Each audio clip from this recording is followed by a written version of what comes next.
Hello everyone, and welcome all of you to this episode number 12 of our project discussion series, an online series that we conduct where we discuss projects, ideas, and share your experiences. So, I hope my voice is audible to all of you.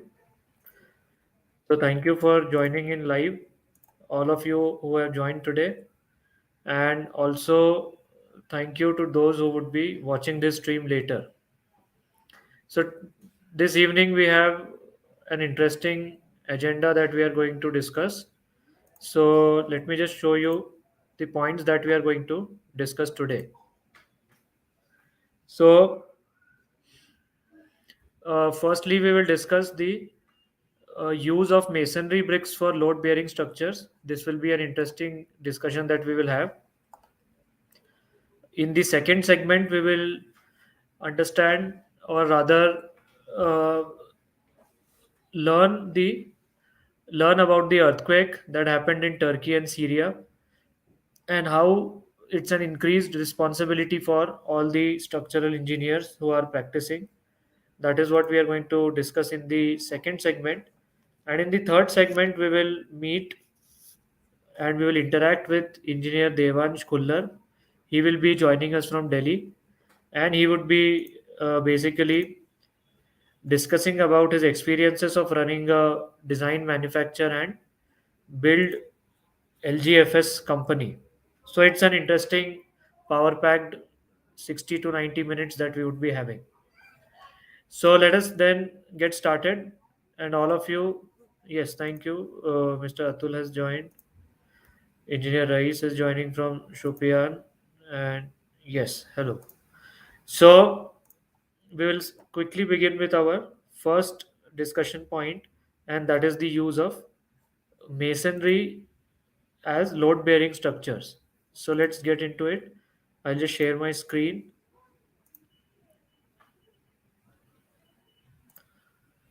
So,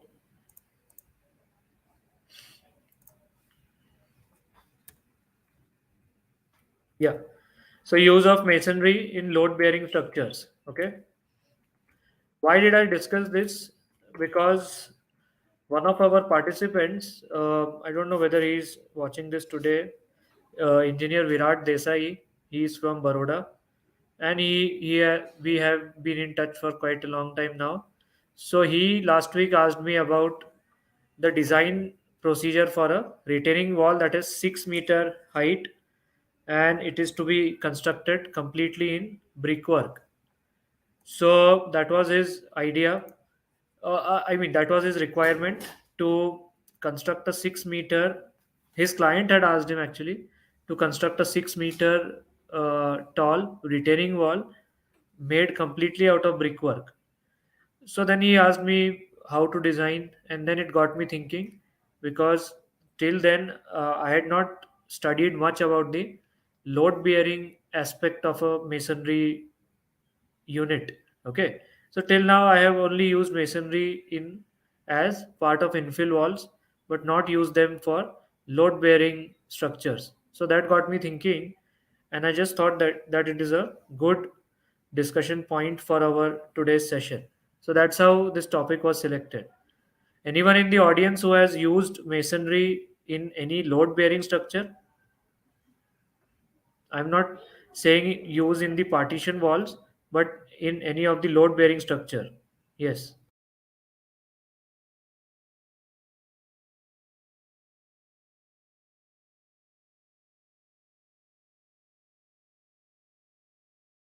So I think we have the engineer. He's saying he has used in a load bearing structure. He has used masonry wall in a load bearing structure. Interesting.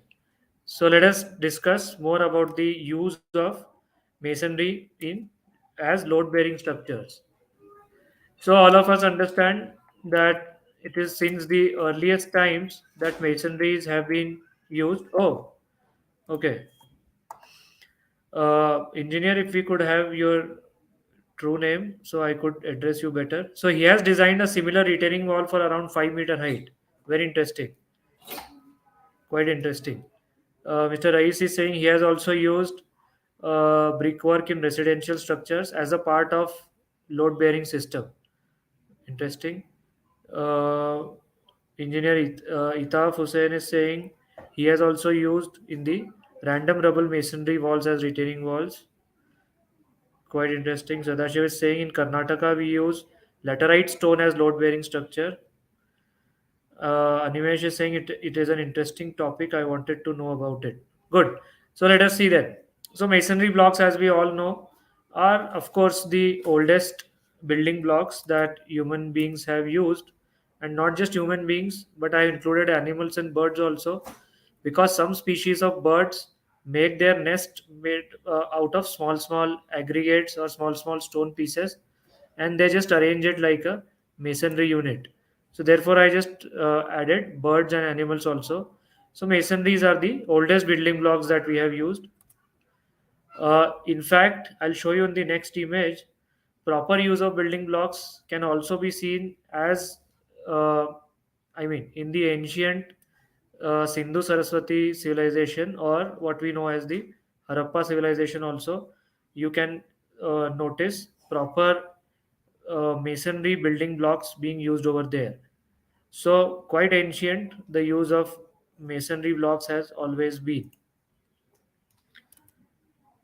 What are the common masonry units that are used? So you can either use made out of stone, you can just dress up a stone and dress it up properly. You can use that as a masonry unit, or you can use clay bricks as masonry units, or concrete blocks can be used as masonry units. These are some of the examples uh, for the use of masonry units, or which can be used as a masonry unit rather. And masonry blocks have been used to construct different structural forms and building elements. So all this we know. I just thought I'll start with some images. So here you can see this is the remains of a Sindhu Saraswati civilization or the Harappa civilization. You can see proper use of masonry units over here, right? You can see proper clay bricks and in a proper bond formation. So even the bond is quite proper, like we do in the modern times. So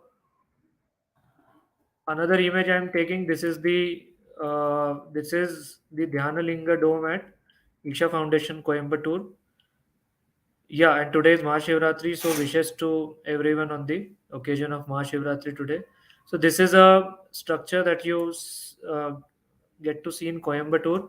It's a complete dome, and it's a big dome. Actually, I think 72 feet dia and some 20-25 feet high, and everything is brick. There is no reinforcement, I think, used as far as I understand. So another unique structure in brickwork. I'm just including some interesting structures in brickwork before we go to the topic of discussion. Yes, this is uh, Bilal Masjid in Masjid-e-Bilal in Srinagar.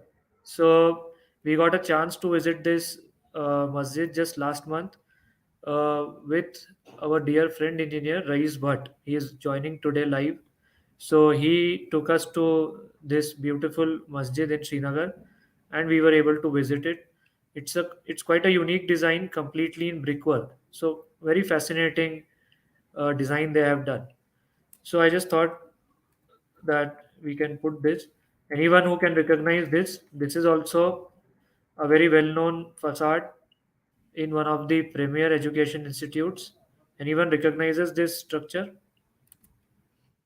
So this is the main courtyard at IIM Ahmedabad. If you have seen the images, so again a very unique structure and in the brick. Again, an image taken from the internet. You can see wonderful use of brickwork over here. Lattice like elevation has been prepared. Very uniquely done brickwork arrangement. So, a lot of interesting structures are possible in the bricks. So, I just thought I'll include these images before we move to the main topic of discussion. So, if you can achieve so much using bricks, why do you think has masonry become less popular? Why masonry has become less popular? So masonry units, the problem is that they are quite strong in compression, but they are weak under tension and flexural stresses. Okay, because masonry units cannot take tension or flexural stresses. It's only the I would say it's only the mortar that you put in between them that can act as glue, or that can act as a glue which will take some tensile stresses. Otherwise masonry cannot take any tensile stresses of its own. All right, so that's a big problem whenever we see the use of, or whenever we have to use brickwork. So the tension or flexural capacity of masonry unit, as I just said, it depends on the mortar joining the units, and that too you can only allow limited stresses, tensile stresses or flexural stresses on the mortar. And with the use of RCC and steel, what happens is that the structural forms have changed now.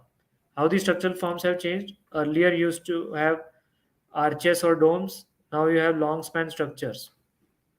So in arches or domes, most of the load transfer would take place through compression, and in long span structure, the load transfer takes place through flexure. And if it's a flexure, your brickwork does not do well. So that's a big problem, and therefore, because of the changing forms, brickworks have become less and less popular. Okay, and therefore the brickworks are these days only used as infill walls, not as load-bearing structures. But if properly designed, brickworks can act as good load-bearing structures to take gravity loads, lateral loads, and the retaining loads also, earth retaining loads also can be taken properly by the brickwork if it is designed. So I have just tried to give you a brief overview in this presentation that what are the different types of masonry systems that are commonly used or commonly seen. So one of them is the unreinforced masonry, which means use of only masonry and mortar. That means you will only have the brickwork and you will have the mortar. Okay, this is the most basic and most common type of masonry system that you will come across. So this is called as the unreinforced masonry. I have not taken any stone dressing right now. I've just gone to your clay bricks or concrete uh, masonry units. The second type of brick work can be reinforced masonry. So what it means is that you have your masonry and mortar and you combine it with reinforcement. Okay. So you reinforce this. Let's say I have a brickwork and mortar over here. I put some additional steel like this. All right. So what will this additional steel do? This steel will help me to bear the tensile and flexural stresses. Okay. So this is the meaning of reinforced masonry. And then a type of reinforced masonry is confined masonry. So what happens in confined masonry? That we have our masonry units, and masonry units are confined horizontally and vertically by the use of concrete bands. So you will use a concrete band, let's say you will use a concrete band, okay, concrete band with reinforcement. So if you make this type of arrangement where the masonry units are confined within concrete reinforced bands, then it is called as a confined masonry. Okay. So we will just discuss these three different types of systems that may be adopted when using masonry as building blocks.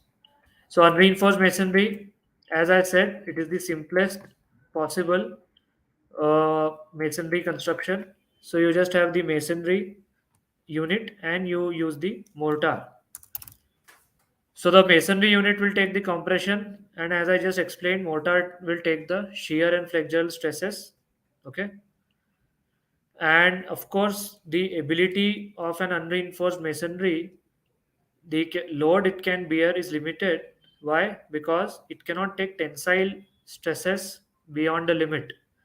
As I said, tensile stresses in unreinforced masonry will only be taken by the mortar.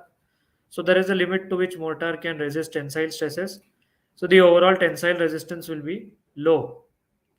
Okay. So you cannot construct very tall, or you cannot construct, what should I say, very large span structures using the unreinforced masonry. Okay. Mr. Rahul is asking, what is concrete reinforced masonry bands? Yeah, I'll come to that. So, to get over this disadvantage, we will choose the forms which develop very low tensile stresses. So, that means uh, a form like this, a dome form. So, in dome, most of the loads will be transferred because of the arch action, let's say, because of the dome action.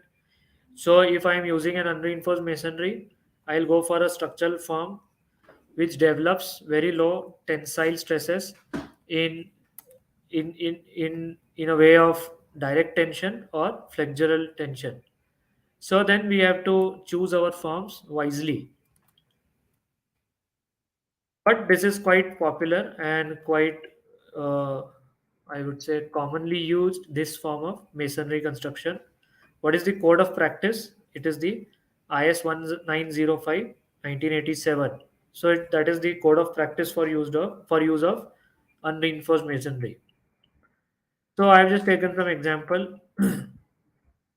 This image has been taken from the internet. So you see that this is a simple plain building in brick. There is no use of RCC band or no reinforcement. It is plain brickwork that has been done. Okay. The next type of masonry construction you can do is called as the reinforced masonry. So what happens in this, that you will use the masonry units with reinforcement bars. So there will be, as I just explained, there will be your masonry unit, there will be mortar, and then you will also place some reinforcement. Okay. So these reinforcements will be placed, and because reinforcements are placed, what will happen, that the reinforcement can take the direct tension as well as the flexural stresses, and they can also take the tension. So what you are lacking in the unreinforced masonry, you cover it up by using the reinforced masonry. And of course the load capacity increases because of the reinforcement. So you can, why this reinforced masonry system is has become popular now, because of the newer shapes of masonry units that are available. What do I mean by newer shapes? I'll explain. So like you have a normal brick wall looks like this. Okay. Here you will have something frog of the brickwork. So nowadays you also get the cellular brickworks. What does cellular brickwork mean? So it will have a, I don't know if you have seen this type of brickworks.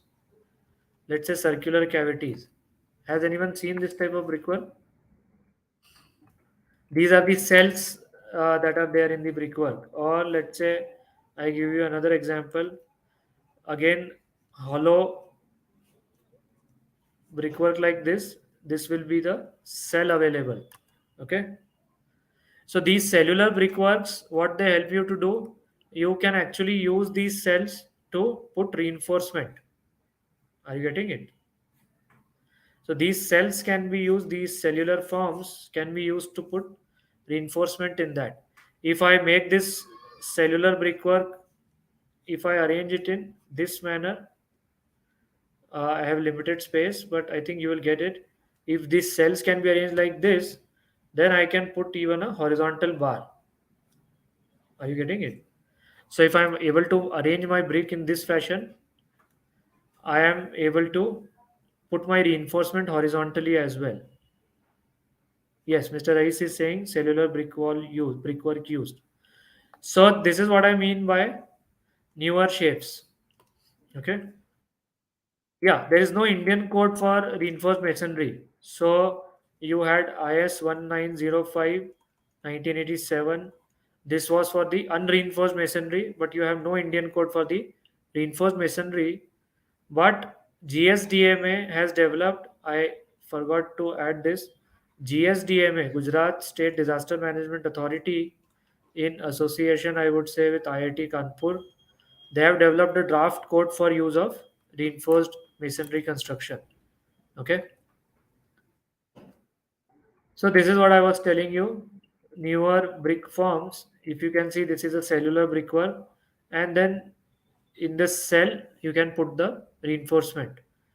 Or you see another different type of brickwork like a trough shape. Can you see this? It's a trough shaped brick unit, sorry, and this is filled with mortar, and you can place a reinforcement bar in it. Again, over here also you can see it's a trough shaped brick unit, and you can put a reinforcement through it. Or out of the out of the normal brickwork, you can place your brickwork in this way that you get cavities in the courses. Okay, so this is popularly called as the Quetta bond. Quetta is the capital of Balochistan in Pakistan. So this is called as the Quetta bond. So normal brickwork used, but you are able to get cells or cavities in the courses because of the arrangement in which you are placing your bricks. So this is how you place your reinforcement. All these images I have taken from the IIT Kanpur GSDMA document. All these documents are freely available on the internet. You can download it from there. Or you can place your reinforcement in the brickwork like this. So here, if you can see, we have placed vertical bars and we have tied them with hanger bars like this. So this will act as a vertical reinforcement for this brickwork.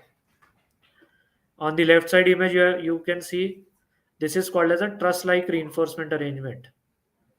Okay, why it's called a truss-like reinforcement? Because we have placed these bars, and this is a truss-like formation of reinforcement that we are doing. So this is also done, and you can see in actual construction. So all the brick walls are cellular walls, cellular bricks, and you are placing reinforcements in it. Okay. Yes. Mr. Rahul is asking what is the unit weight of cellular brick. It will vary according to the cellular arrangement, but I am not. I mean, I don't remember any value right now, but it will vary with the cellular arrangement. Even having too light brickwork or having a very light brickwork is also not of advantage, because if you have to resist stresses by the self weight, then it is a disadvantage actually. Okay, so having very lightweight bricks is also a disadvantage when you are designing load bearing structures.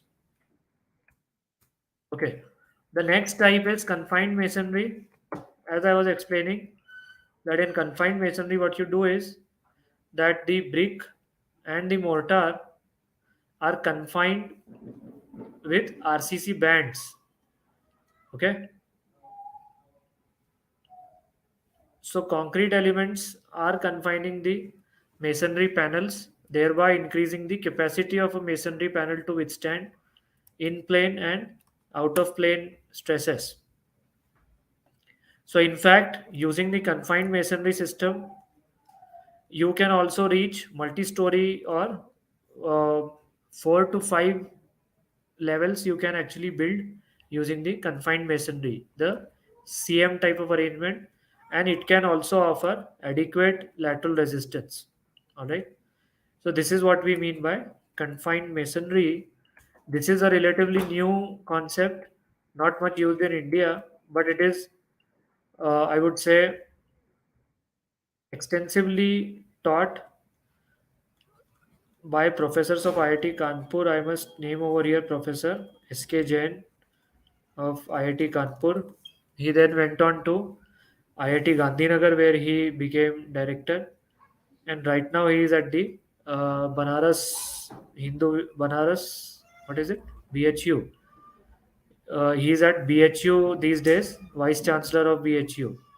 So Professor S.K. Jain has done a lot of work in the field of confined masonry. And when he went to IIT Gandhinagar as director, there actually he translated this theory into practical application. I'll tell you how. Before that, let me just tell you the sequence of construction of confined masonry. So these images have been taken from document titled Build a Safe House with Confined Masonry, prepared by GSDMA.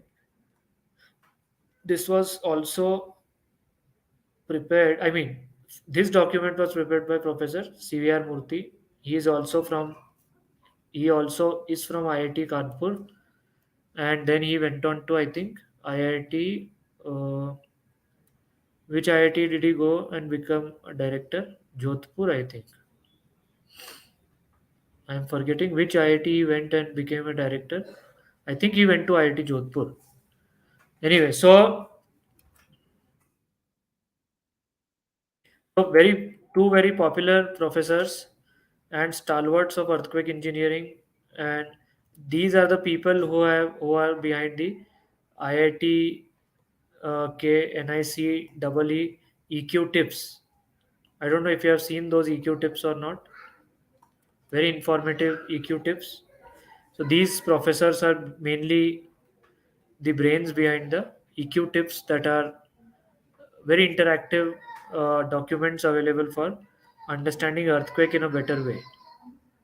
Anyway, so this is the sequence of construction, and I would just like to tell you over here what is the difference, that what is happening in the first step. You are just uh, erecting your vertical reinforcement, then you make your brickwork. Here you will notice that you have left this tooth like arrangement in your brickwork. Okay, so these tooth or these teeth are left in the brickwork, and then you do the concreting. So because you are doing concreting this way, what you are ensuring, you are ensuring a a very good confinement, very tight confinement of the brick uh, brick units and the concrete. Do you get it? Then once this is done, once you have reached this level, then you again add the courses of brickwork. Again you leave tooth like arrangement, and then again you fill it up, and this is how you do it. Then at the top you have left reinforcement, and you make the horizontal band. So if you see, this brick is confined so properly inside the RCC bands that their lateral resistance and the vertical resistance increases. Okay, so it's a very good system, and this is how you will see it. This image also I have taken from the document Build a Safe House with Confined Masonry. This document easily available on the internet. You can download it from there. So here in this image they are trying to show you the main components of this confined masonry building. So this is the plinth band, this is the plinth level. Below the plinth, because everything is on brickwork, you are taking a stepped foundation. So this is your foundation, this is the plinth band, then this will be called as the sill level. So this is the sill level, this will be called as the lintel level. I hope you are understanding. This is called the roof, and all these are vertical RCC bands that you are taking. So if you see, this structure is confined in a very proper manner from all directions. Okay, so therefore it's being called as a confined masonry. Here in this image, uh, it is shown how the bands are created. So this is the plinth level, and you can see that you left tooth like arrangement in the brickwork and then did the concreting. And if I draw this cross section, it will be like this, that you have taken steps. So stepped brickwork has been done, and this will be your plinth band.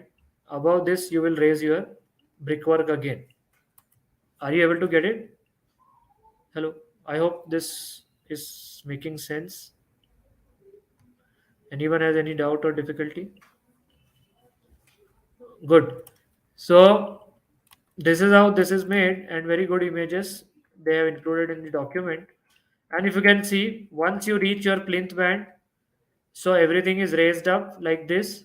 This is the plinth level, mind you. So then you will just fill it up with your filling, whatever filling you are going to do. So you will fill it up and you will put your plinth slab over this, and then you will start with the masonry for wallings. Okay. So in the next image I have, yeah.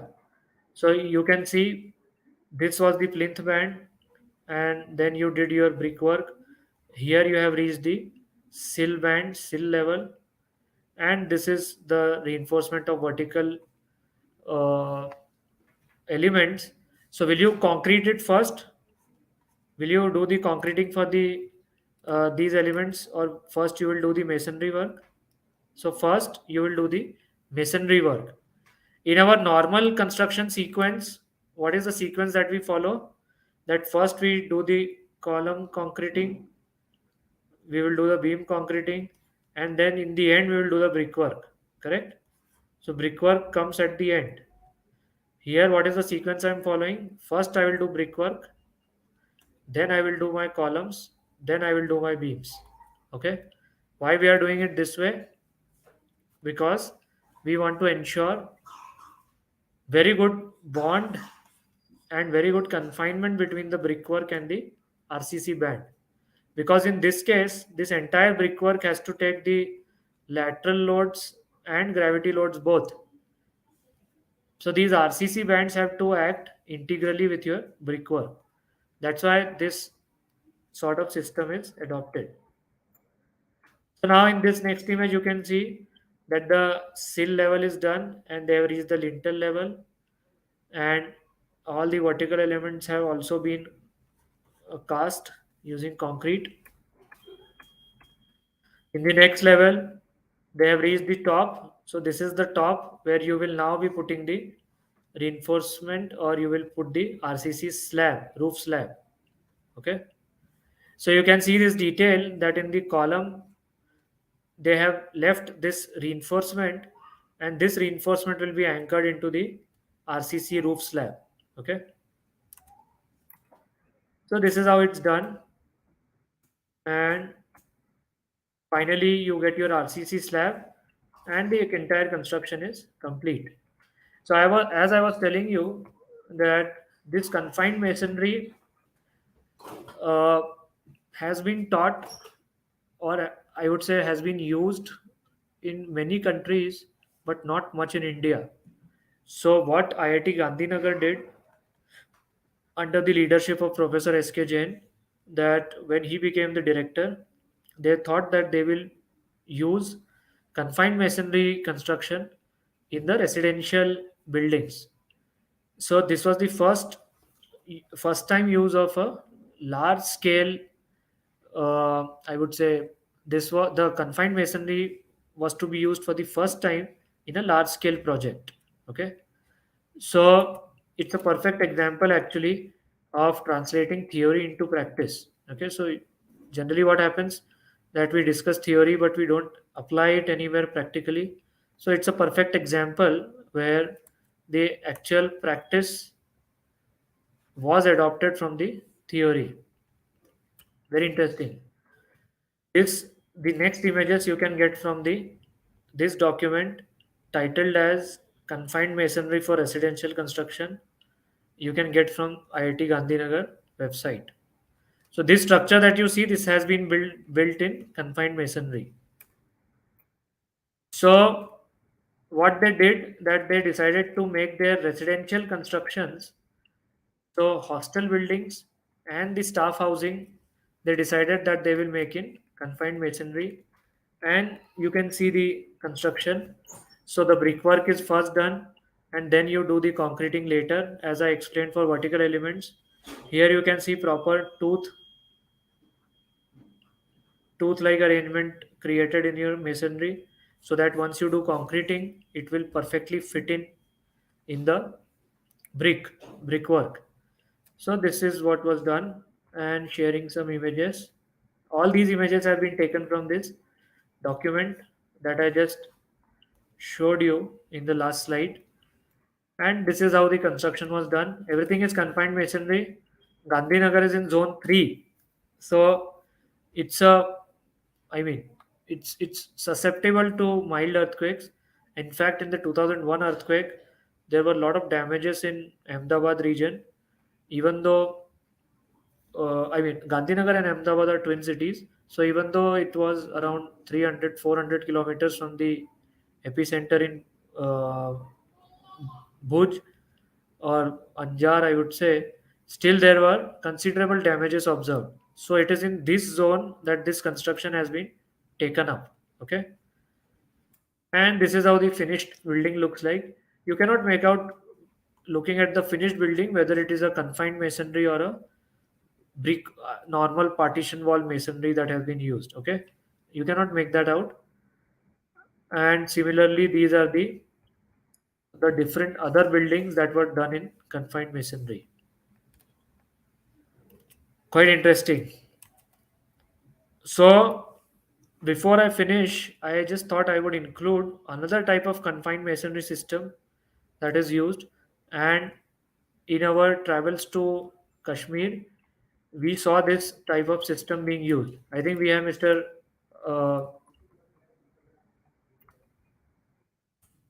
we have Rais who is joining us from Kashmir.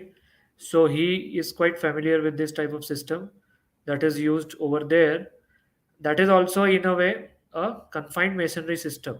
So, what do you do for confinement over there? How is the confinement done? So, the brick masonry is confined in a frame. It can be a brick timber frame, or these days, even a steel frame, which comprises of horizontal and diagonal units like this. So, this is a panel in elevation, and then you do your brickwork. Okay. So, what this ensures that your brickwork is extremely well confined, and it behaves, it performs quite well even in high seismic zones. So Kashmir, as you know, is in seismic zone 5, but that also seismic zone 5, and it encounters frequent earthquake events, but there is so much confinement provided by this system that it can also withstand zone 5 earthquakes. Okay, so this system is called as the I have just taken the images, the Dhajji Diwari system. You can see vertical, horizontals, diagonals, and then you do your masonry. This is, of course, not a proper, this is almost like random rubble that has been used, but these are rural constructions, and this they are using in timber. But these days, you also get some modern, I would say, modern system in this Dhaji Diwari system. Yes, Mr. Rais is saying we call it the Dhaji Diwari, correct. So it's nothing but a confined masonry system. And you can use, oh,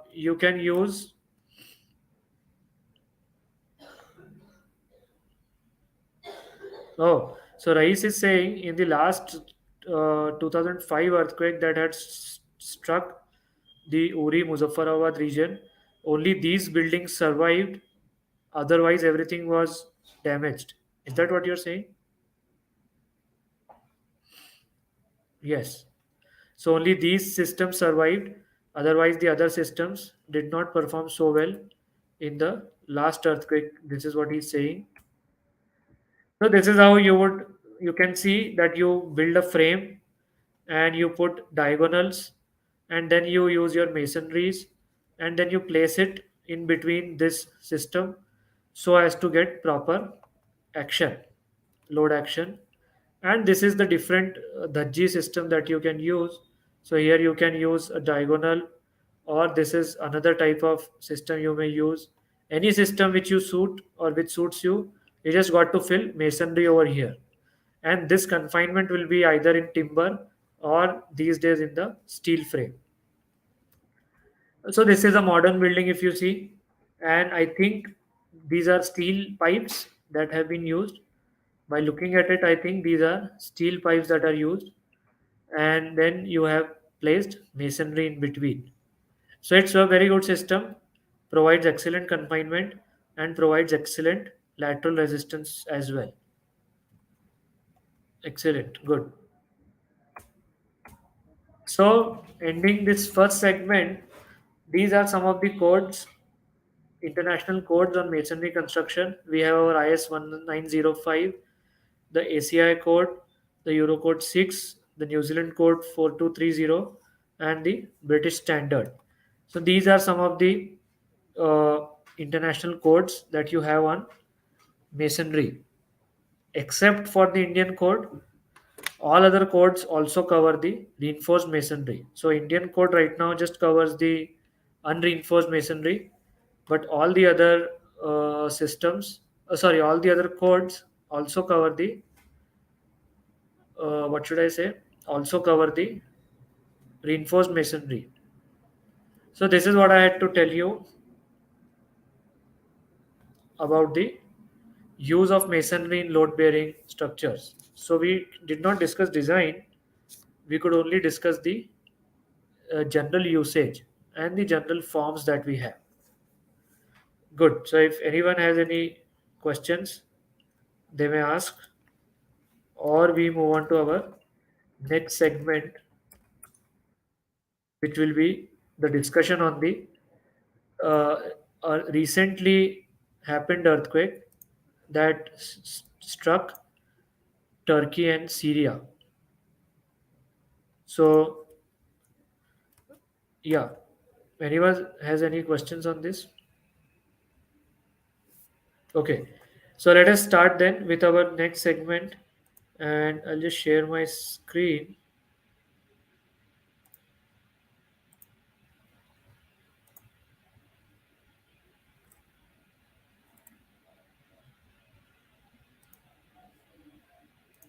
Yes. Can you see the screen right now? So as we all know that an unfortunate earthquake struck uh, Turkey and Syria on 6th of February. Uh, it's almost 12 days now, and which left a large scale devastation and large loss of lives. So it's quite unfortunate that so many lives were lost in this event, and our prayers are with the people who lost their lives. So where did this earthquake struck? It was over somewhere over here. So as I have written down, this is actually a very active zone, and it's on a fault line of multiple plates that are joining over here. So if you see, this is the Arabian plate, this is the Eurasian plate, this is the African plate, and Turkey also has some localized tectonic plates and tectonic faults. So this earthquake that struck, or the earthquake event that happened, it happened at this tri-junction. So this is the Google map of Turkey. Somewhere over here, the earthquake struck on this axis, and these were the regions that were affected: parts of northern and northwestern Syria, and parts of southeastern Turkey. These were the two major areas that were affected during this earthquake event.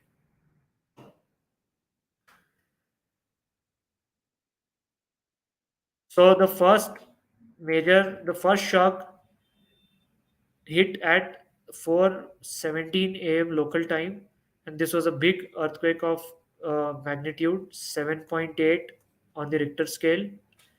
And then there were several aftershocks, big aftershocks, six on intensity of M6, M6.5, very big aftershocks continued. And then there was a very major aftershock at around 1:24 p.m., which was of magnitude 7.5. So even though we are calling it as an aftershock, but it's a major earthquake in itself, if you see. So these two major events within a span of what 9 8 9 hours caused a lot of damage. And you can see the intensity that in this area the maximum loss of property and human life was seen. So I have just written down the timeline of events, and this is what we discussed also. And of course, there were cold climatic conditions that are still prevailing. It's the month of February, so it's quite cold in those regions. And cold coupled with earthquake, and that actually added to the misery of common people. So, almost as per the last records, and this is I'm talking about the 14th of February when I was making this presentation. So around 36,100 deaths in Turkey, around 5,800 uh, loss of life in Syria, and many more uh, maybe or may have passed away because there are people who are feared to be trapped in the debris of the fallen buildings. And if you see, at least 13 lakh people have been affected or will be affected because they have lost houses or they have lost the means of survival. Almost 40,000 buildings have been destroyed. Close to 50,000 buildings will have to be demolished because they have become unsafe now.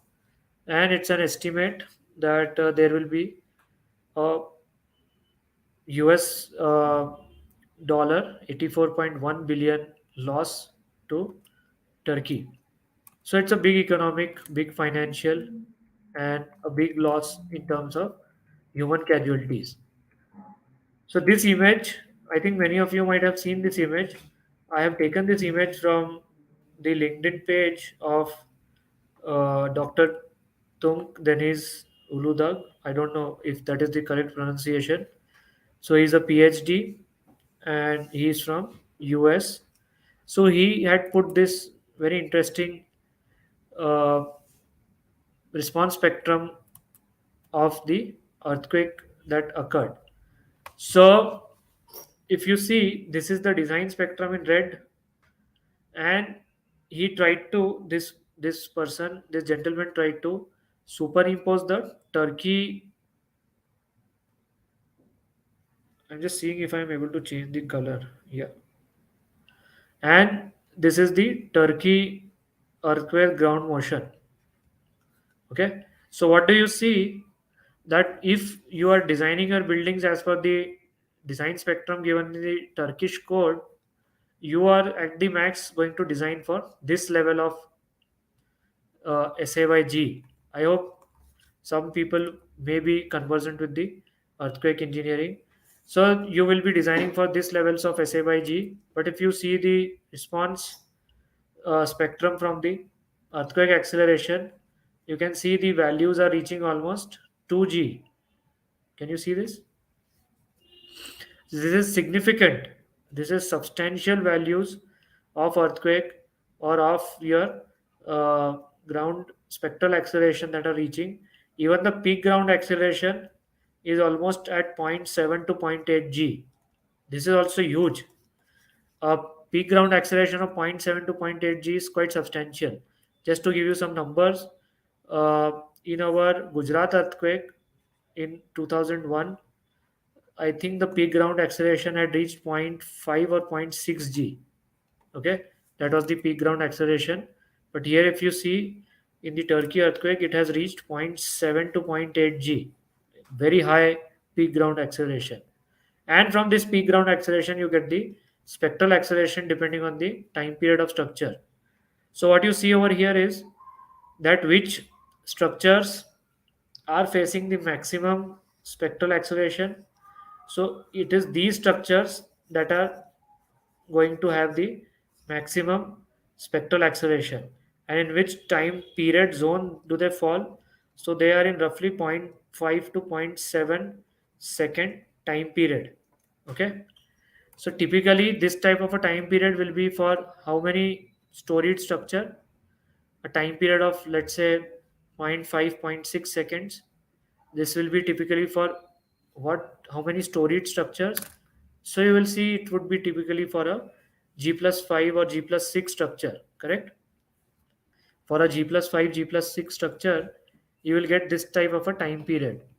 So what I'm trying to tell you over here, that the mid level or mid story structures actually face the maximum earthquake forces. I hope you are getting this point. Earthquake force is an inertial force that depends on the vibrational characteristics of your building. So what can be seen over here? That these buildings which were in this time period, they face the maximum brunt of this earthquake. So here are some observations and initial analysis. Again, I have taken these points from his LinkedIn page. So you can see the peak ground acceleration was almost zero point 0.7 g, and the spectral acceleration means the acceleration for the actual structure reached almost 2 g for a building that was having time period of around zero point 0.5 to zero point 0.7 seconds. Roughly this is a g plus 5 or a g plus 6 building.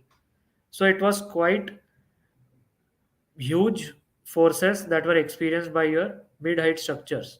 Okay, even the vertical acceleration was almost 1.4 g. This is also substantial. And the main earthquake event was followed by several aftershocks, including a 7.5 major event that led to collapse of large buildings. Okay, so first was 7.8, then a lot of aftershocks, and then a 7.5 event. So a building which has already undergone inelastic damages, because that is our earthquake philosophy. So a building that is already has undergone inelastic damages, it may not be able to take a second shock this big. Okay, so that was also a reason why there were several buildings that collapsed, which had already undergone the inelastic deformations. So let us discuss these points, and let us have an interactive discussion over here. That these are the points that I was thinking after the reading all the information that was there related to this earthquake event. So first question or first point for discussion is that, is the philosophy that we use for earthquake, does it need a rethink? Okay, see, what is our philosophy? Our philosophy is that we do not design for the maximum earthquake, correct? So if an earthquake of this intensity is going to come, we design only for a part of it, right? So we will only design for, let's say, this much. And what do we do for the rest? We allow inelastic deformations. I hope you know this basic concept. We allow for inelastic deformations. So we'll say that there will be cracking in my concrete, there will be spalling of my concrete, there will be inelastic damages, but the building should not fall down. So in a way, our earthquake philosophy, we say that inelastic damages are allowed. In fact, they are desirable. Okay, they are desirable because otherwise we are not designing this structure to behave elastically under this earthquake. So what is happening? Therefore, we introduce a R factor. Okay, and we design only for a part of this actual earthquake. So let's say if the earthquake was 100, expected earthquake intensity was 100 units, I will design my structure for only 20 units. So you need to understand that we are always going to under design our structure. Do you get it? And we are going to allow inelastic damages. This is the philosophy. So what is happening? Increasingly, you see in Gujarat also, the peak ground acceleration in Gujarat earthquake reached zero point 0.6 g, and we were designing our structures for something like 0.16 or 0.17 g at the max. Okay, so this was the earthquake we were designing for this much.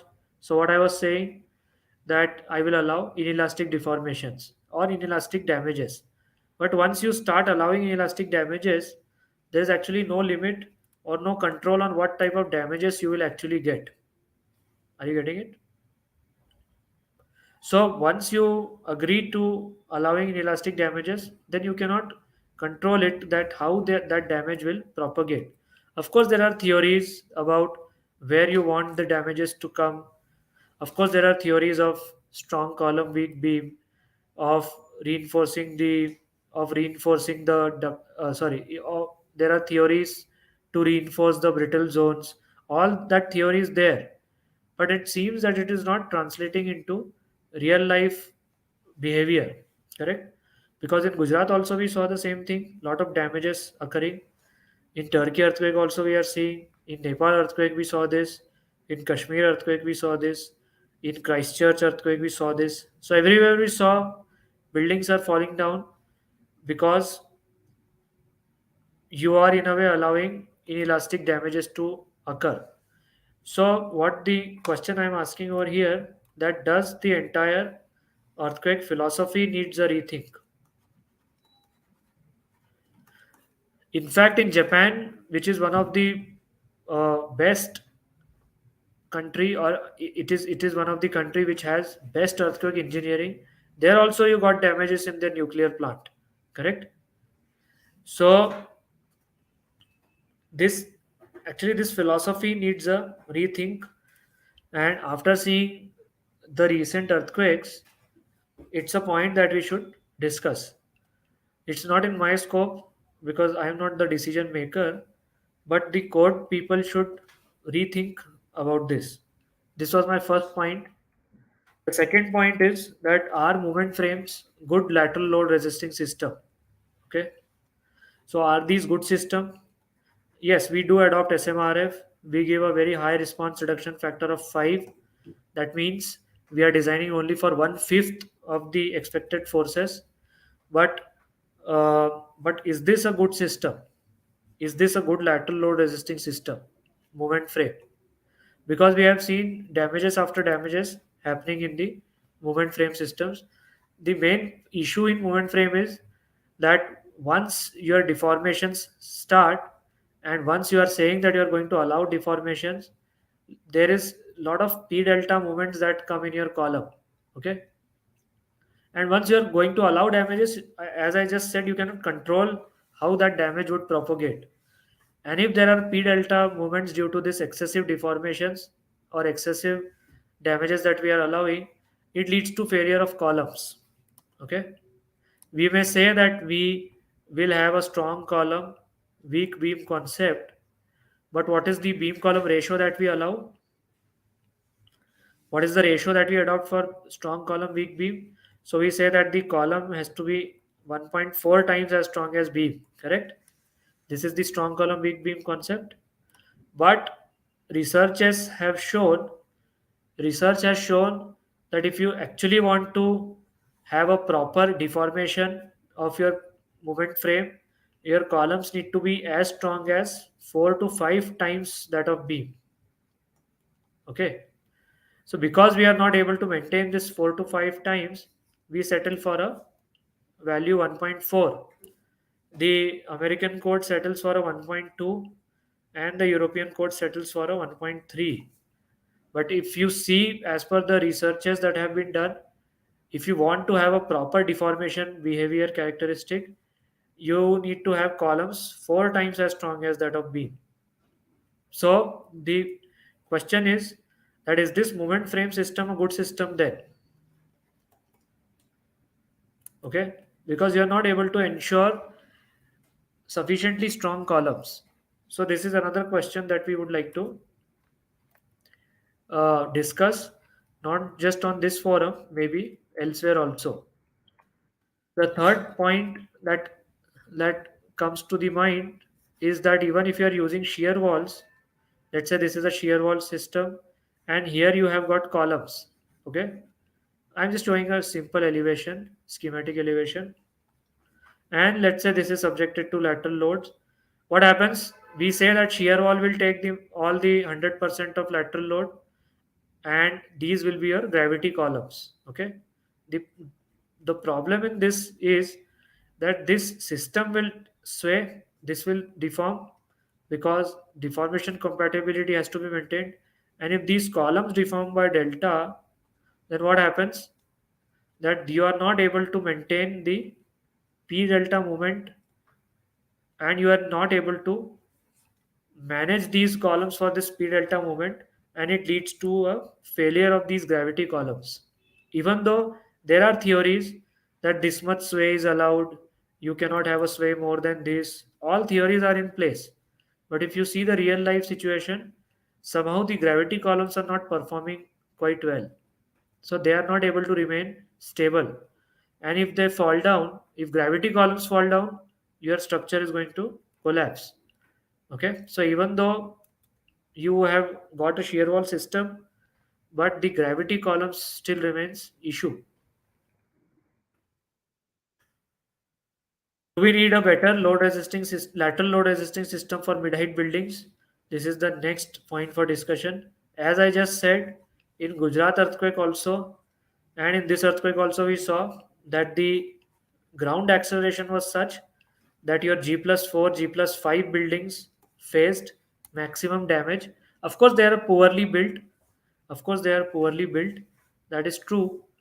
But still, uh, these faced maximum damage, and most of these buildings are made out of moment frame systems. Uh, so, do we need a better lateral load resisting system for mid height? Is it the time to add something else to these moment resisting frames, or is it the time to develop a new lateral load resisting system? Because we have seen that the moment frames are not performing well. Okay, so that is another point I thought should be should come up for discussion. The next point is, are the R values very high? Let's say we take R of 5, so that means we are only designing in a way for 20% of the earthquake. In very layman's terms, I'm telling you that R equal to 5 means that we are designing for only 20% of earthquake, and for the rest we will allow inelastic damages. So the question is the R value that we are using too high? Are we keeping a lot of earthquake for inelastic damages? That is the next question that we should ask, and that is the next point that I would like to discuss. Also, one more point, that should we make the R value zone specific? That means if I'm in zone 5, let's say I'm making a structure, if I talk in terms of Indian context, let's say I'm doing it in Kashmir, or let's say I'm doing it in Kutch, where you expect an earthquake every 30 40 years because they are on right on fault lines. So over there, should I take a lower R value and build more robust structures? That is another question I would like to ask. And let's say if I'm in zone 2, if I'm in a safe zone, let's say I'm in Deccan Plateau, which is in zone 2, then I may go for a little higher R because I do not expect earthquakes to come over there. But if I am in high zone or near an active fault line, should I take the same R or should I reduce the R? That is another point I thought should be discussed in in coming months and days. And in Indian code, we have the blanketing zone factors. That means they have divided the country in just 4 zones. Okay. And if you see, if I show you my city Indore, and let's say a place like Ahmedabad, both are in zone 3. All right. But me as a citizen of Indore, I know that my city does not have a real risk of an earthquake event. Okay. Because we are on a stable plateau, we don't have a real risk of an earthquake event. But in Ahmedabad, we saw how much damage the earthquake of 2001 caused. So does it make sense to keep both these areas in the same zone 3? Does it make sense? I don't think so, because what happens that engineers then tend to become less serious. Okay, they see such a big map, everything is zone 3, they think that this earthquake is not a real possibility. All right, so they tend to take it lightly. So therefore, a blanketing zone factor does not make sense to me. We should also start giving the site specific earthquake acceleration parameters, just like ACI code does.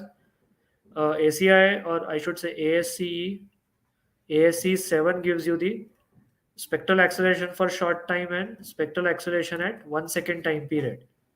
Okay, so I don't know if a blanketing zone factors make any sense. You should give site specific, and we have that much seismological capabilities to give site specific uh, acceleration parameters. So this is another point I just wanted to discuss.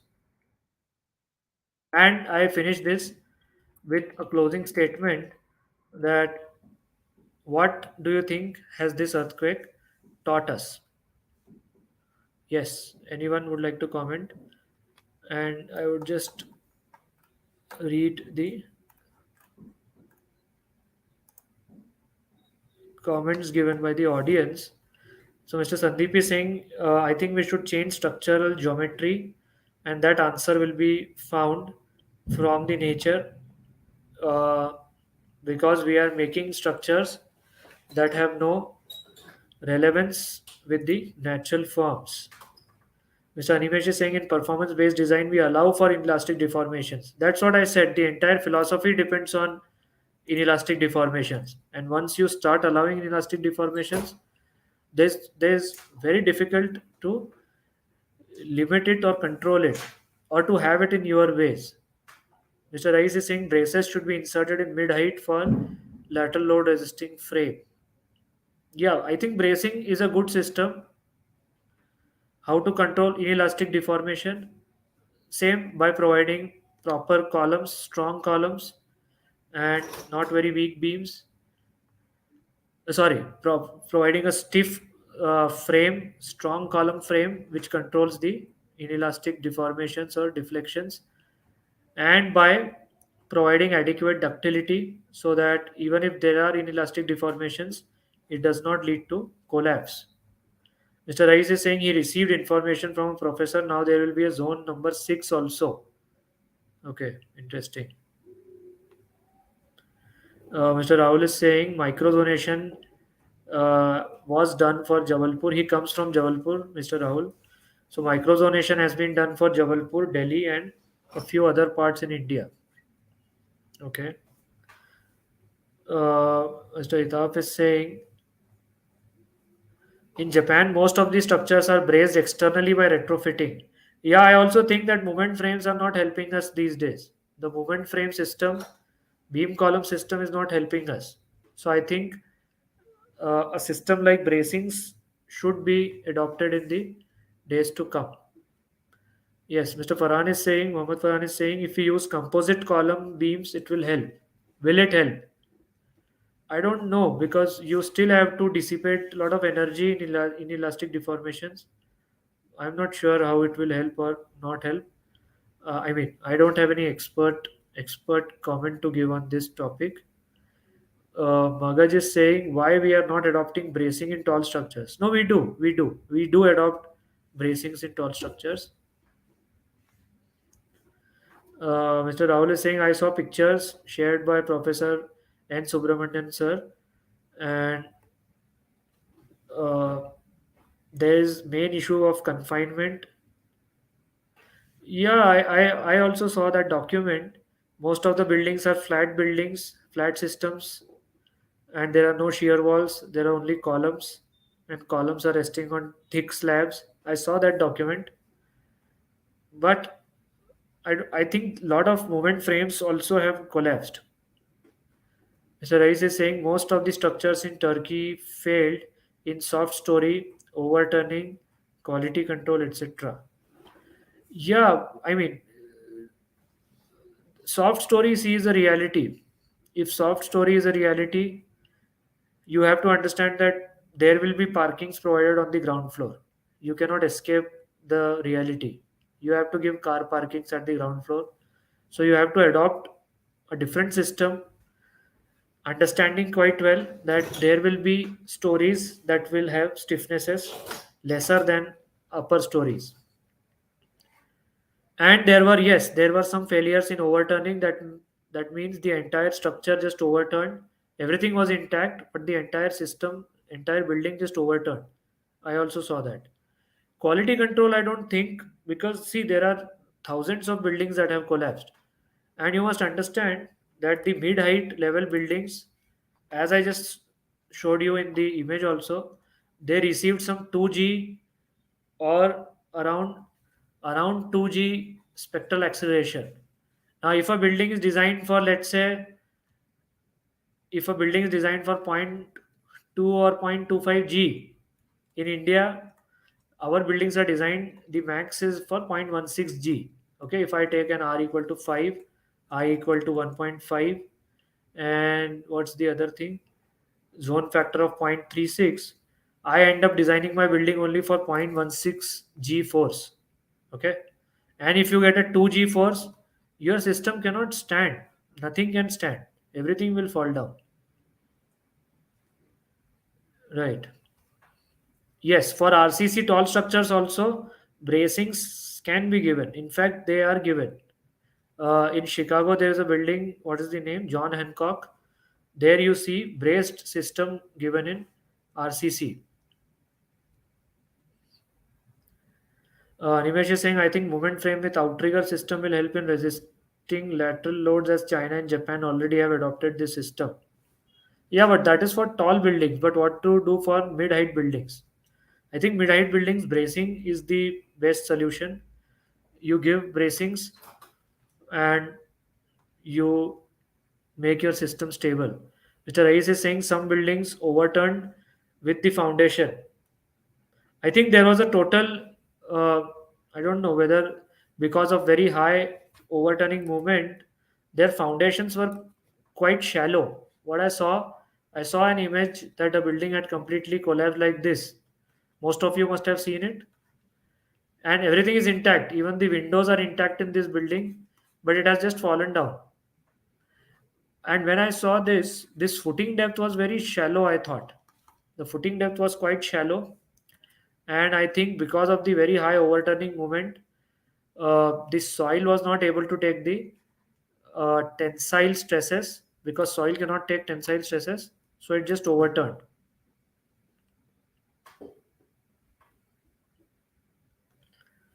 Right. Mr. Magaj is saying I'm in India, why we are not adopting? Yeah, I don't know why in India we are not adopting. Sandeep is saying same thing happened in Gujarat earthquake also, that entire buildings toppled. Yeah, things happen. So what has this earthquake taught us? This is for us to decide. But I think this entire earthquake engineering needs a serious rethink after seeing damages in the past earthquakes. So this is what I had to tell you. I stop over here and we quickly move to our third segment, which is where we share experiences from our young engineers who join us and they share us their experiences. So this week uh, we are very happy to invite engineer Devansh Kullar. So he's a postgraduate in structural engineering and he has done his graduation and post graduation from England, I think. And he runs his own firm by the name of LGS Solutions. So they are involved in design, manufacture, and the complete execution of light gauge framing systems. So we are very happy to have him today. And yeah, good evening. Hello, Devansh. You are on mute right now. You need to Thank you unmute for yourself. having me over, sir. Thank you and sorry to keep you waiting. Not at all, sir. Not at all. Yes. So, So I've basically done my bachelor's from in civil engineering from University of Bath, yeah. and I did structural steel design, masters in structural steel design from the same university. Okay. And after completing that, I had worked in ACOM for some time, Okay. and for over a period of 18 months. And over there in UK, I had seen a lot of timber structures, blue lamp structures, Okay. and they were making their entire structures from basically CNC machines Acha. and Timber using. from CNC machines. Sorry, sir. They were making timber structures, cutting them perfectly using Cutting. CNC. Absolutely. And obviously the laminates, the glue lam is actually a laminate. So doing everything all Okay. together, combining it with steel, it was quite fascinating to see because there's no masonry over there. The masonry is bare minimum over there. And that really fascinated me to, incorporate such a thing in India. But Yeah. the problem was obviously there were a lot of problems with that. So then I figured out, got hold of a few companies in UK who were actually doing LGSF, and Howick was one of those companies. And then LGSS started playing in my mind, and thought Okay. about it, and then started incorporating it. So it was at ACOM that you, when you were working there, then you got this idea that you, this is a thing that you should pursue in your future. Is that so? Absolutely, because one thing what I realized was, like an engineer, you will not actually make a lot of money if you're working Uh, for any firm. As in, Correct. so you either are on the architecture side, you have to Yeah. be that end, or you have to be a manufacturer or doing something that is providing on that end. So you had to make a very tough decision because that's the harsh reality that engineers, it's a very redundant job. And the kind of Hmm. work over there was also like we were working on a project, ECC Dwarka, which is now known as IICC Dwarka. Okay. And at the same time, they had come up with a new sky office over there, which was entirely built out of timber and blue lamp. So those were the two projects. And over there, I realized that India was engineers' job was very, very redundant and nothing. So then, luckily, my family background allowed me to enter this space because we were already Okay. into CNC manufacturing. We already had fabrication work, and we wanted to get into prefab construction, but not Okay. for commercial use, that what it has been doing in warehousing and all, but for actually using it for housing.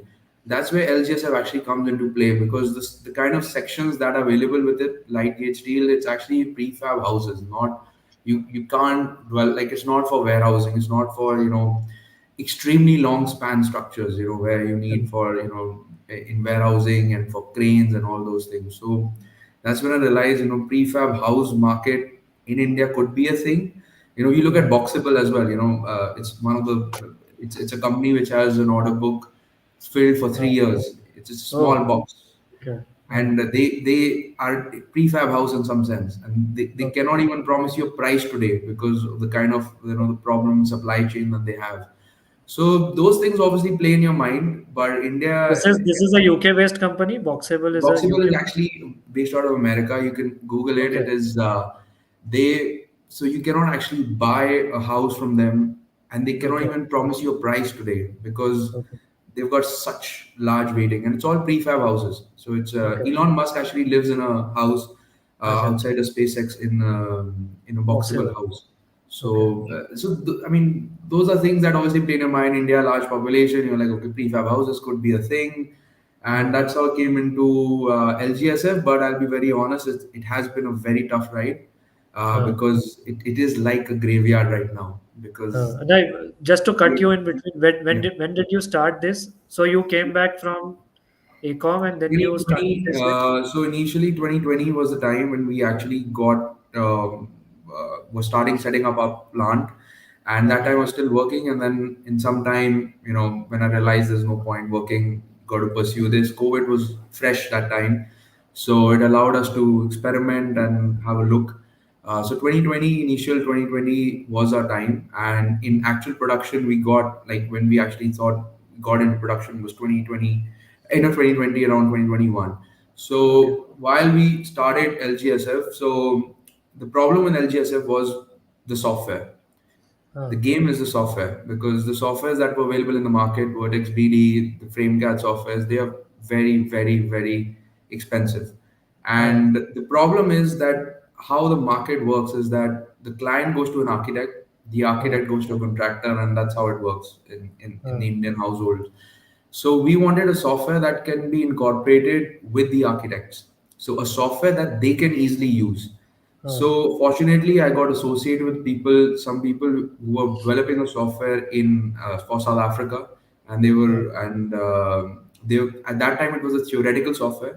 You'll see a uh, more glimpse of it once present ahead. But uh, so in that software, it was a theoretical software. it's a plugin into SketchUp.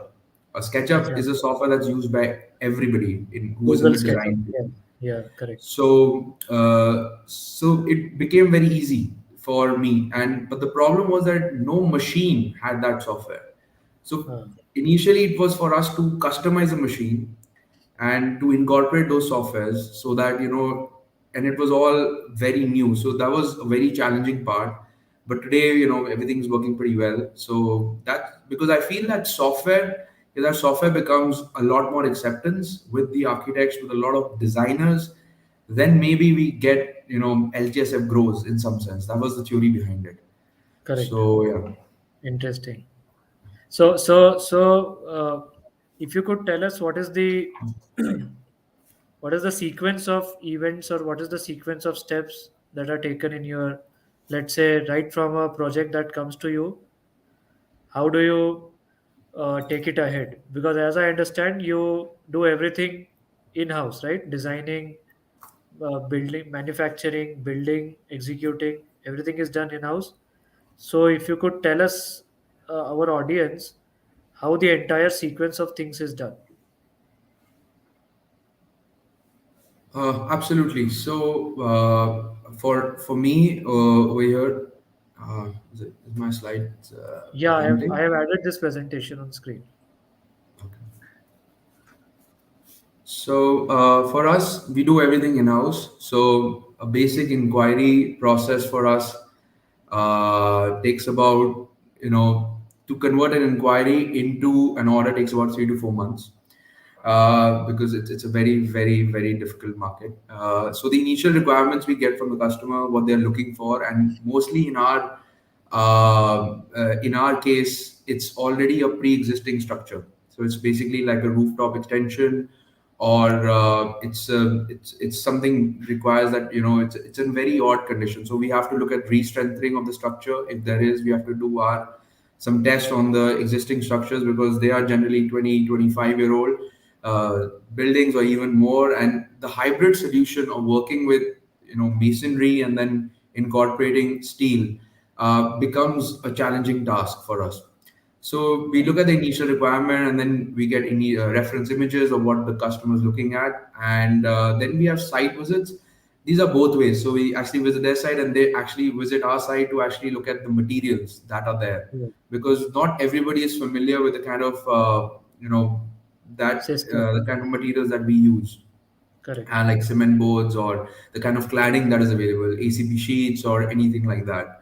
So it works both ways. And the other one is scope of work is then defined. For us, Mm. the project turnover time is limited to 45 to 60 days. So if we Oh, go more than that, then it's actually quite counterproductive for us, because okay. the more time we spend on specific projects or something of that sort, the more time our machine is actually vacant. It's not actually producing for us. So the scope of work is very important. So we try to avoid any kind of finishing works that Oh, includes electrical, plumbings, or tile works in, this space, because that is something that takes months and months and months. For us, within the 45 to 60 days, we try to do, we try to work simultaneously with, their plumbers, their electricals, but oh, we try to finish the full cladding and everything of the structure so that it becomes habitable for the person, and then they oh, can do their interior works within it. yeah. The payment structure is again the problem in LGSF and all, because if a project has to finish within 45 to 60 days, you need Oh, to have the liquidity available on the first day.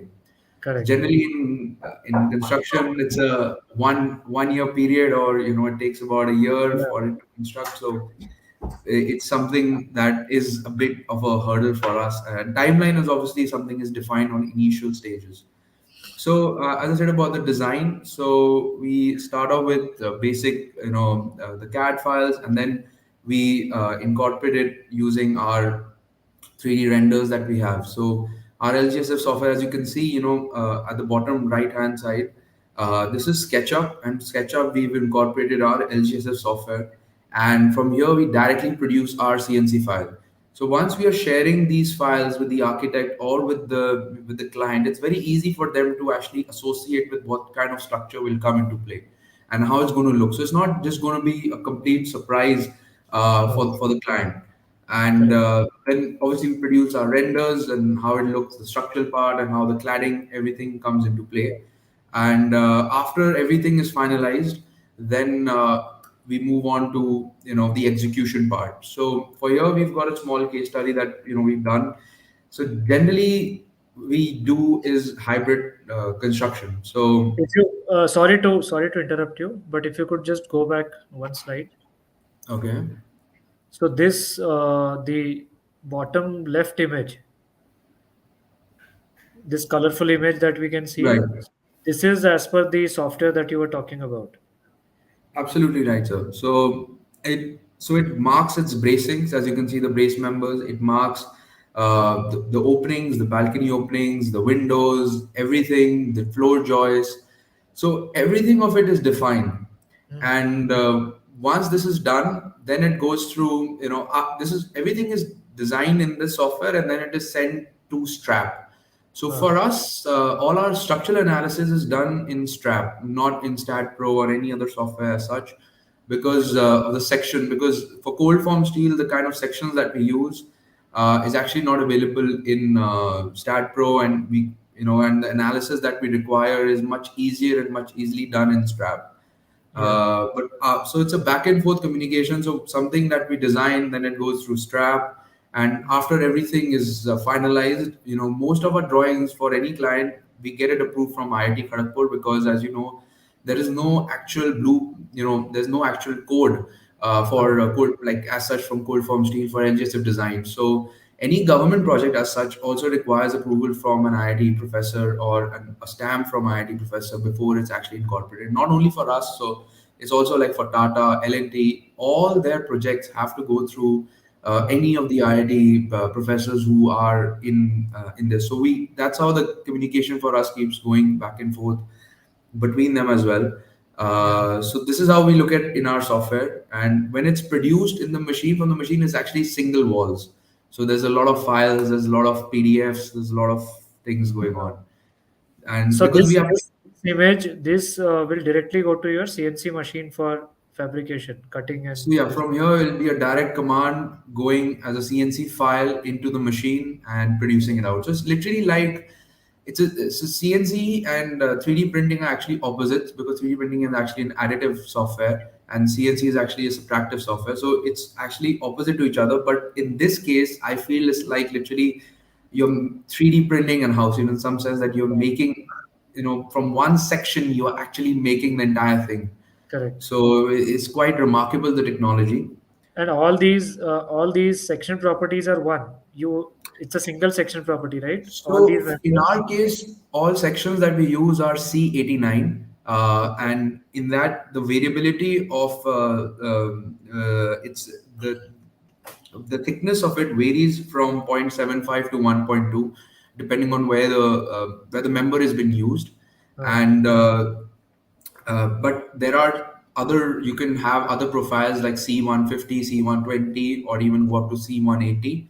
But the correct. problem is that once you go to such higher sections, you already have a substitute available in hot roll steel. You can easily just use a square pipe or something, which is Correct. much cheaper per running feet in terms of the cost, everything that comes together.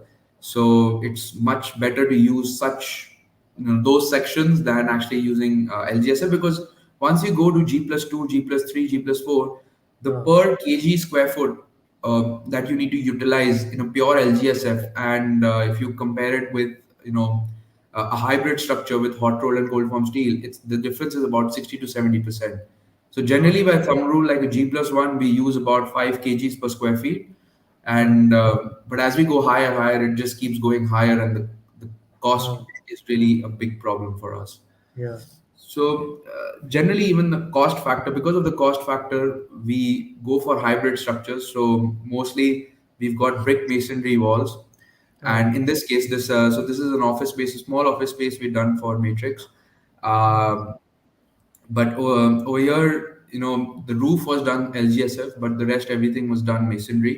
So this is how uh, the file actually looks in SketchUp. It's pretty boring, and you can see how it comes out in reality. It's, I mean, obviously quite different. So over here we had done 34 feet jointless trusses, Okay. which was quite amazing because transporting it was also a big challenge. Yeah. And over here, as you can see, at some point we had reached a limitation because the self weight of deflection was reaching about, Yeah. it was not within the limit. So we tried the L by 200, L by 300 limits when we were doing and designing on our softwares. It Uh, was, on the software it was showing that it's reaching the limit, but uh, I knew that it's not possible. So we had practically done one example of it and then checked the deflection using a vernier caliber. So having a jointless truss is much easier.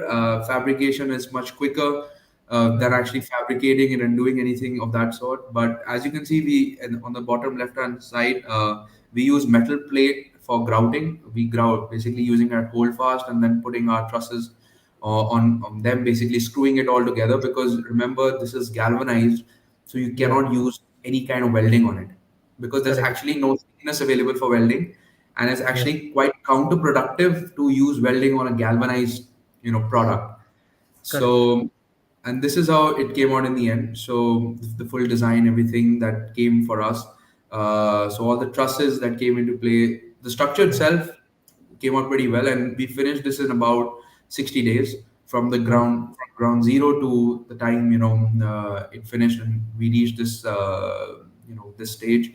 So it was quite quick. It's just a single story structure. In the middle we had about 16 feet height, and on the sides we had about 10 feet clear height. So it was quite an easy structure, but at the same time it was very time constrained. right. There's another project that we're currently working on for Bazi Games. It's about 4,500 square feet. So initially, as I said, we start with the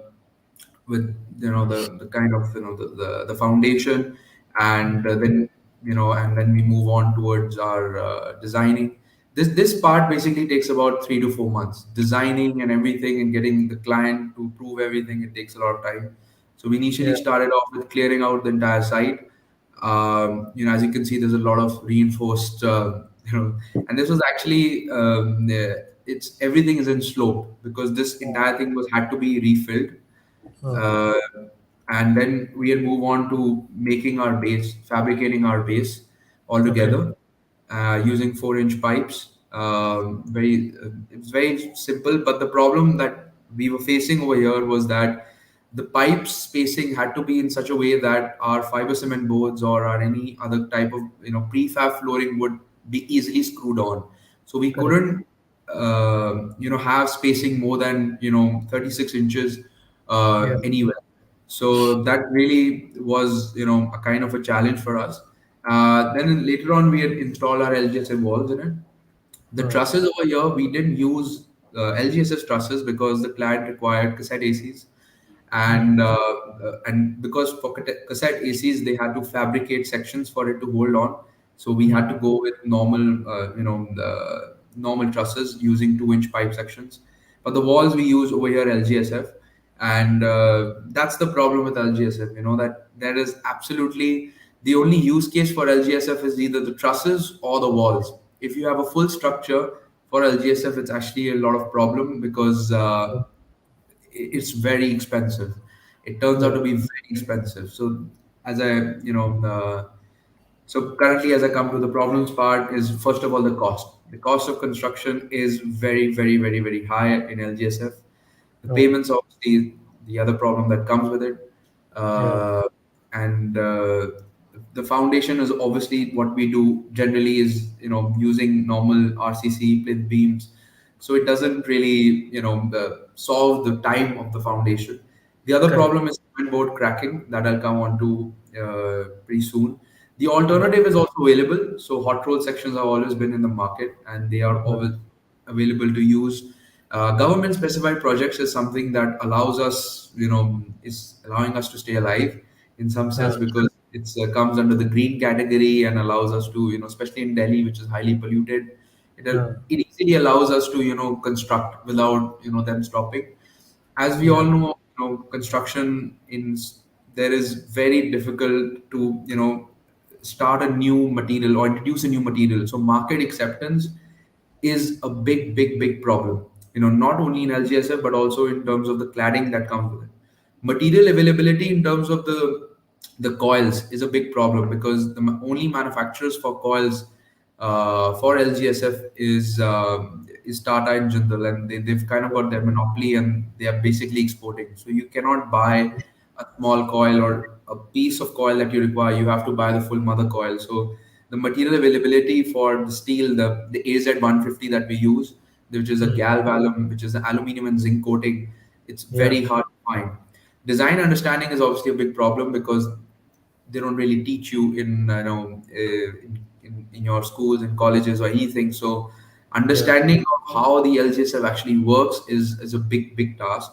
Ceiling height is obviously a problem when we use a full LGSF full construction. The floor joists that we use, the trusses. So the Mm. depth of the trusses generally go up to 300 to 450 and then that really hampers the ceiling. In the case that if we can simply just use a hot roll section, it would just be down to 4 inches. And Mm. obviously, hot roll is available. It's much cheaper for Yeah. bigger sections like C150, or if you're going for more higher stories. So as I said about cement board cracking has always been a problem. This is inherent problem because of steel Yeah. expansion and contraction. So the stresses that develop because of that basically create those kind of cracks. And there's another problem that happens is basically because when steel and cement boards heat up, there's a reaction that happens, and then that reaction basically creates a kind of a gas, and that has to escape. Gotcha. So, because of the composition of fiber cement boards and bison boards that come in the market, which has wood chips, wood particles in it, so they generally lead on to cracks. There Yeah. are solutions to it. We've done a lot of solutions. So, solution is obviously using like for like material. So, we Mm. generally clad it after putting fiber cement board with metal sheets. So, we take metal sheets, laminated metal sheets you get, and you can just put it around. But at the same time, it really has an effect on, then you have to do your internal cladding pretty well. You have to insulate it pretty well so that it doesn't heat up inside. And Yeah. inside, after the cement board, we have to use plywood or gypsum as another cladding option. So if you look at Yeah. the full wall section, you're using a cement board, metal sheets, then you have another cement board, Yeah. insulation, and gypsum board. So the entire section comes to about, if you're using an 89 section, it comes to 150 in some sense, and then it's a very expensive, kind of Proposition. composition. Yeah. So that nobody's a big fan of it as such. So this is another, kind of a, one of our first projects that we've done using LGSF. The cheapest solution to cracking is actually wallpapers. So using of wallpapers on fiber cement boards is the best, and it hides all the cracks. There'll Yeah. be no cracks in it, and it's a very cheap alternative to it. But LGSF, as I said, the what you see online, the kind of finishes that you see online, you can Uh, achieve whatever you want in this. So so there's no limitation to the kind of material that you can use, but obviously it's a very expensive proposition.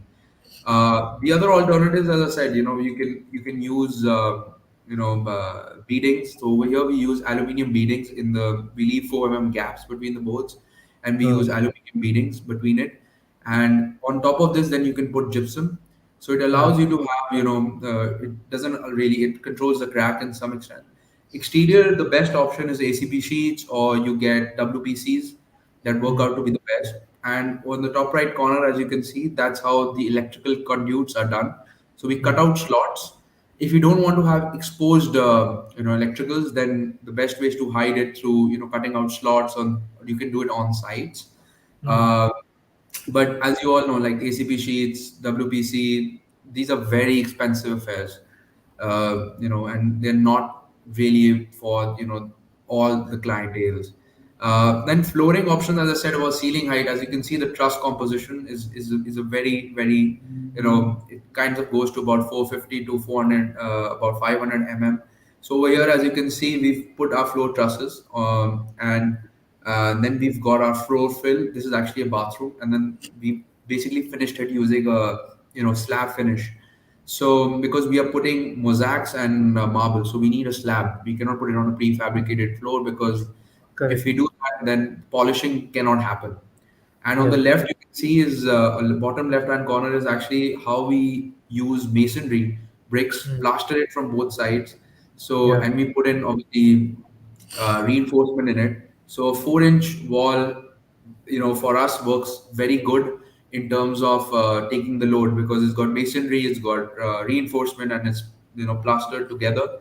And uh, metal on top basically allows us to fix any LGSF material on top of it.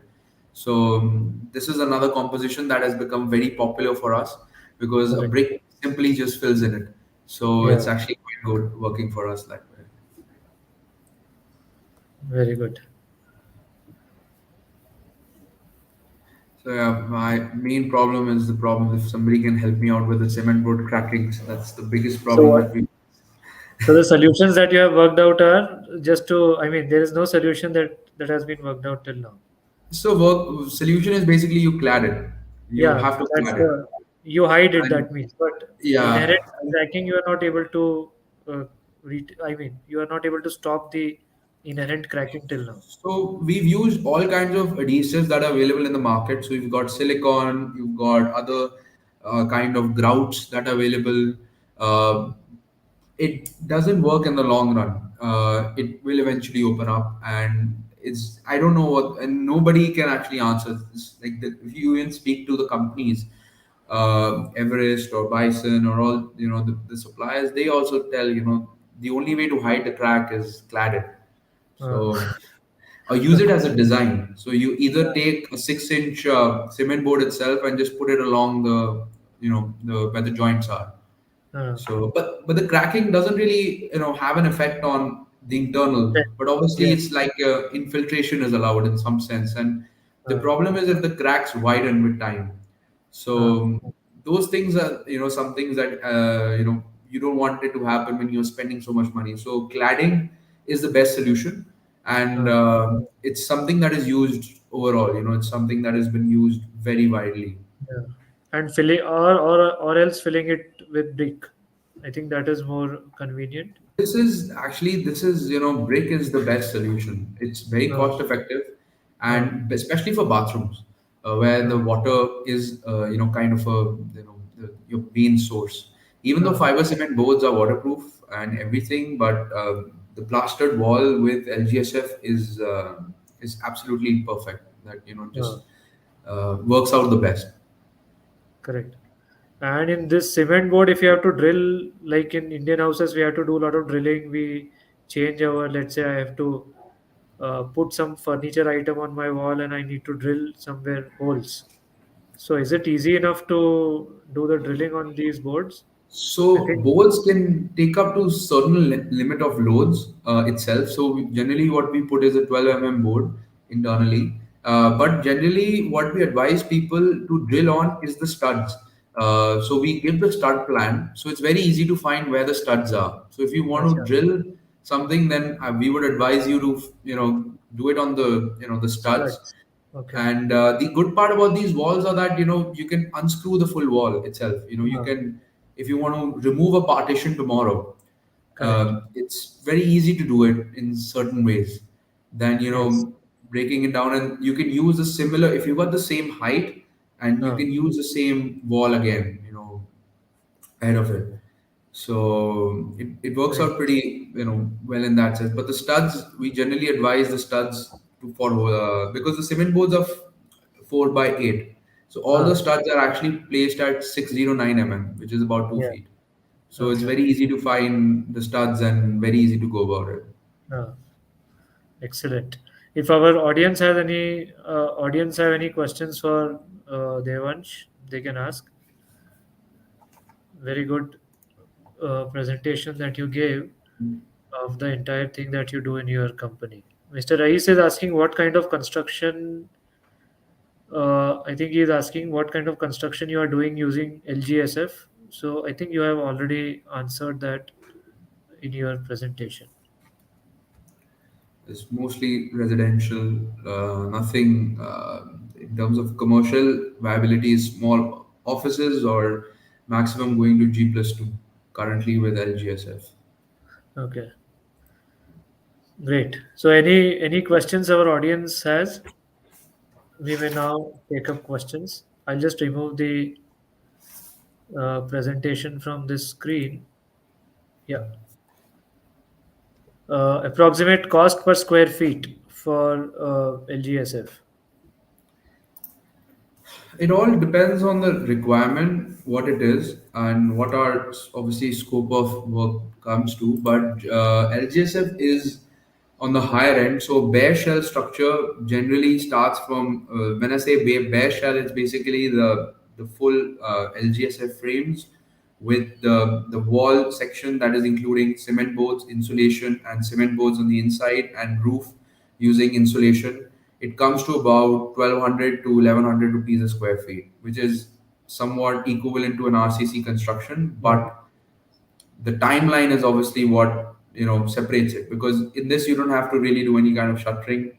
And correct. for the for any kind of thing, even if you have to put a slab on top, it's Yeah, very easy to use deck sheets, and then because it's like for like material, and you can simply just put decking sheets, and you avoid shuttering. So decking sheets actually work as a permanent shuttering in this case. correct. So it's just the time factor. So you save a lot on time. So if you put the time as a value added cost, then it's obviously very, very, very good. Yeah, excellent. So, any other questions that we have? I wanted to ask you what grade of material you are using for making this. So we generally use 550 MPa, and Acha, so we have Z275 is our coating, and uh, but we generally get AZ150, which is uh, aluminium and zinc coating, so Galvalium 150 microns. AZ150.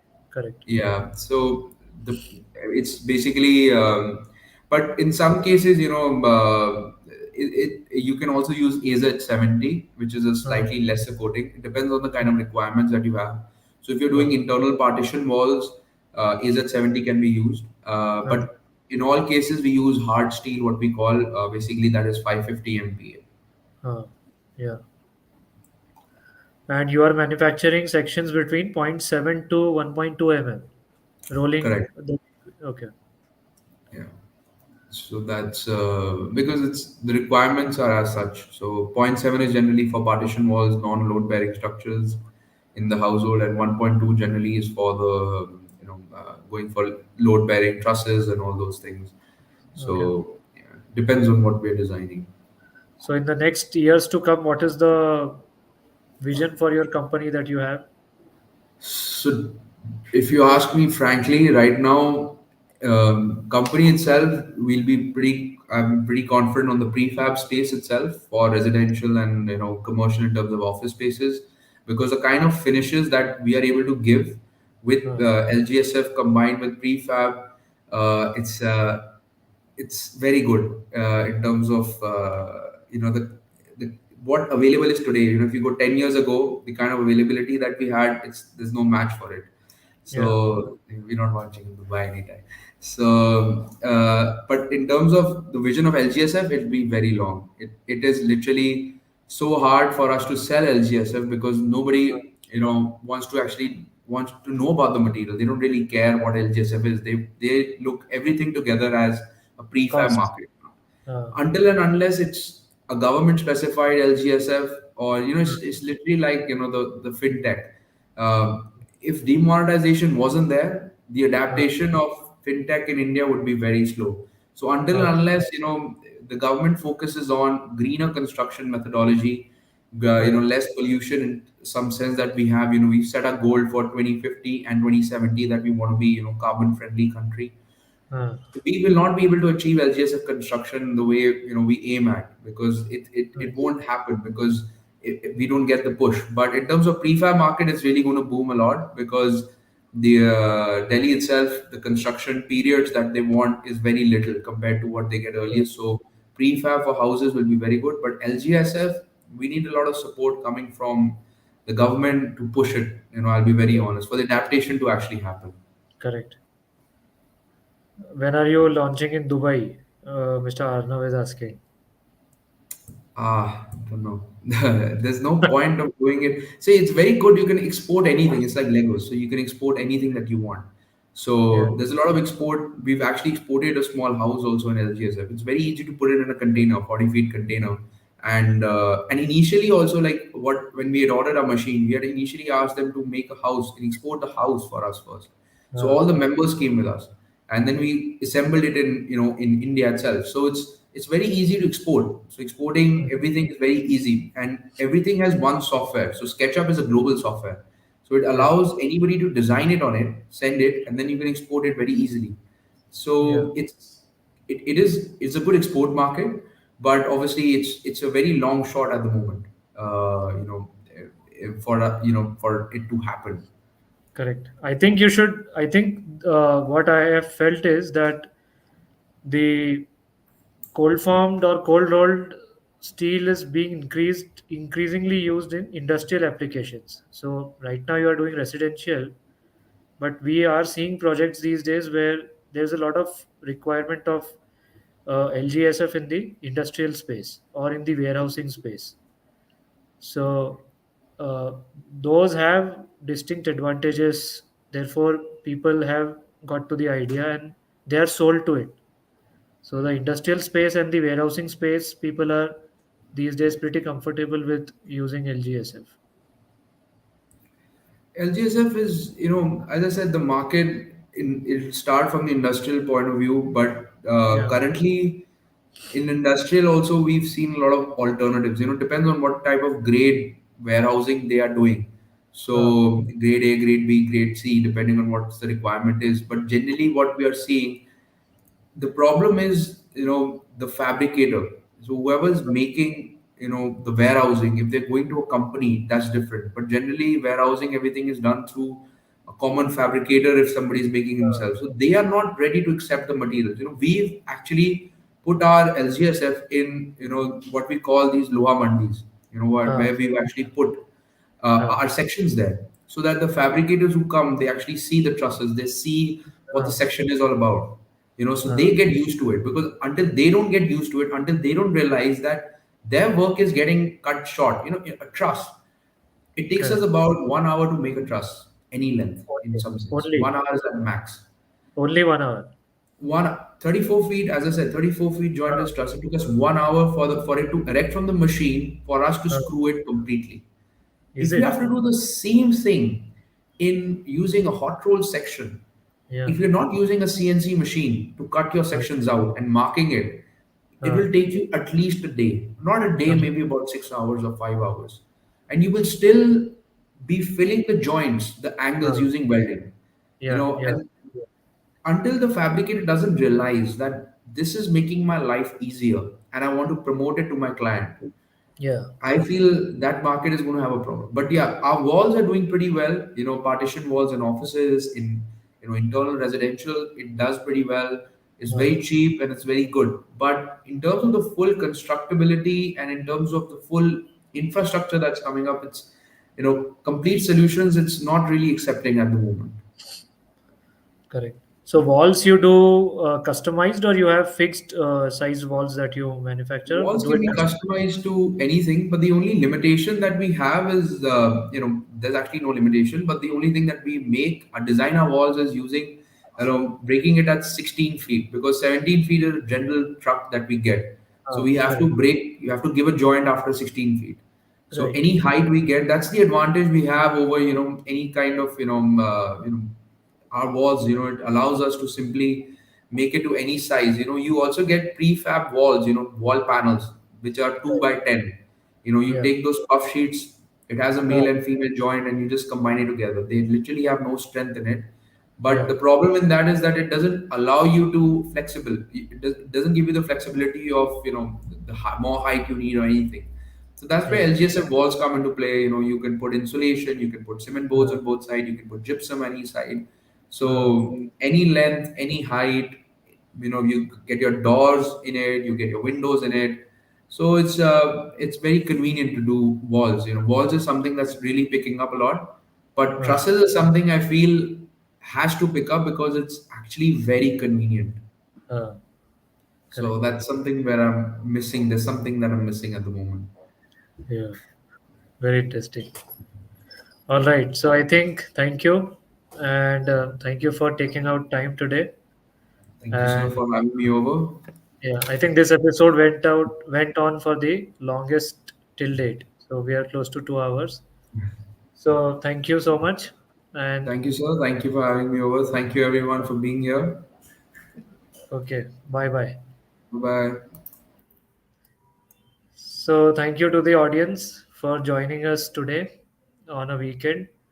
And I think we had a good discussion during this episode.